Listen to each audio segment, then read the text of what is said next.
Reza, I have a question. Can you tell us a couple of examples of the negativity that you've received from Iranians towards yourself?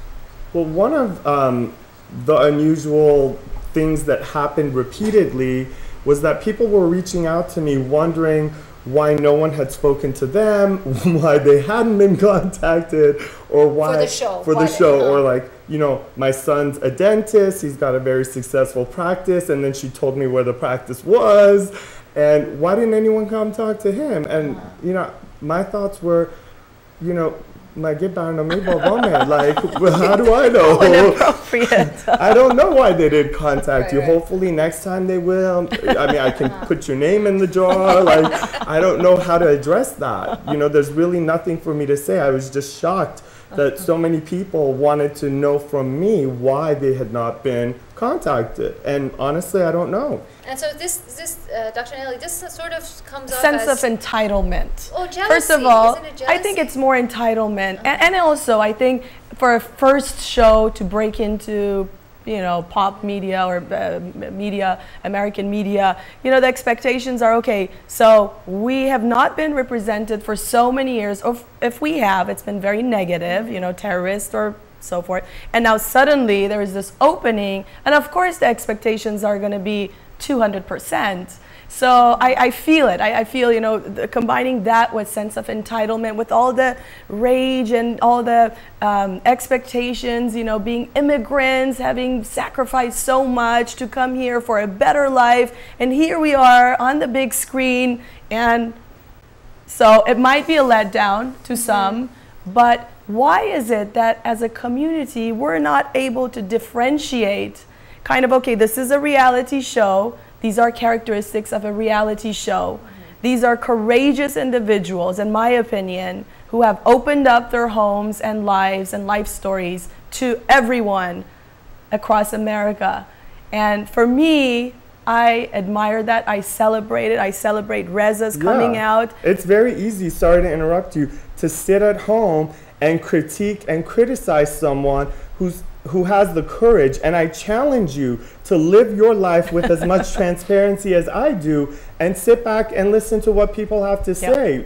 People don't take that into consideration. I know. Plus, you know, a lot of people might not have the sense of humor I have. I'm not saying I'm very funny, but you are very funny. They don't, you know, there's a lot of factors. This is not a documentary on the plight of the Iranian people from, you know, Cyrus the Great. Yeah, from Persepolis to Beverly Hills. This is a show about 6 people. They happen to be Persian, who need to have a certain amount of camera quality. You need to be able to carry a show. Yeah, absolutely. We all know, though, you're shining.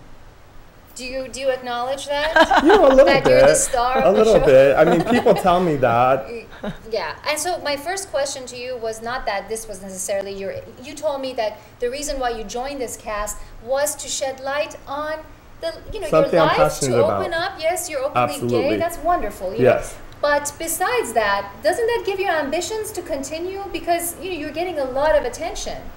Isn't it nice? Absolutely. I'm a Leo. I love attention. I have 2 kids who are Leos. You're very lucky. Yeah. If I do say so myself. Yes, you may say so. So, are there days when you wake up and you say to yourself, what did I get myself into, though?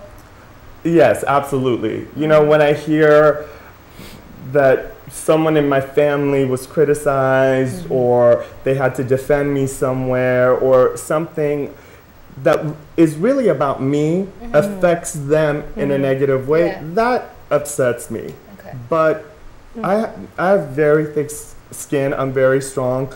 I wouldn't be able to be who I am, Persian, and live out loud the way that I do if I didn't have like an exoskeleton that was as thick as steel.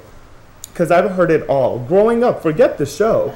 I've lived this way my whole life. It wasn't like Bravo called me up one day and said, hey, do you mind coming out of the closet and living your life this way? I've been this way. It's just on a national and international scale now. I have a love-hate relationship with my culture and my heritage. There's so much that I love. And as much as I've tried to pull myself away from it, I'm so drawn towards it. The music, the people, the food, the traditions, all of it. But with that comes a lot of the negative stuff that I've heard growing up. When I started getting out into the workforce, people would say to me that the consensus among Americans in Beverly Hills is that they hate Persians, but Reza, you're different. You're not like them. We like you. Interesting. And what I say to my Iranian Americans that live here and criticize me or my cast members is that think a little bit bigger. You may not appreciate that we party too much or whatever your opinions are of how we live, but think about maybe on a grander scale how we might potentially be humanizing a culture that's been demonized in the media for so long. We've always been portrayed, not without my daughter, terrorist, wife beater, kidnapper. It's like, yes, in your home, you might not do the things I'm doing, but maybe think about it in a bigger scale, that we're bringing attention to the beautiful parts of our culture, and at the same time, we don't all have Uzis or camels in our driveways. We don't all want to blow things up. And we actually I adore this country that I live in. I thank God every day that I get to live here and be free and be the person that I am. I wouldn't be able to live like this if we were in the homeland. This concept, this notion of what we do or what I do for a living doesn't measure up to the stereotypes or the desires of the community. And that's devastating.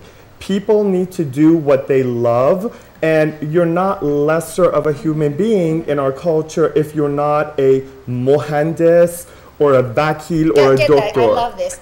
Mohandis. Are there only 3 professions in our culture? You are no, absolutely and right. that's judgment in and of itself. Yeah. Why are those rated in a different system? Those are given more accolades and more appreciation than someone that may want to do something else, like a teacher, which I think teachers do God's work. Like, teaching is one of the most important. And if the mohandis and the doctor and the dentist and all those professions, dentists have the highest suicide rate, by the way. But listen to this: if they're really intrigued and interested in being in the media, then more power to them. Let them go and find their own show. Why is it that they're sitting back in the Because back lines? We as Persians love to judge. And it's a problem. Growing up, have gone to many parties, and like my mom would play cards, and as a kid I would hear like certain women say,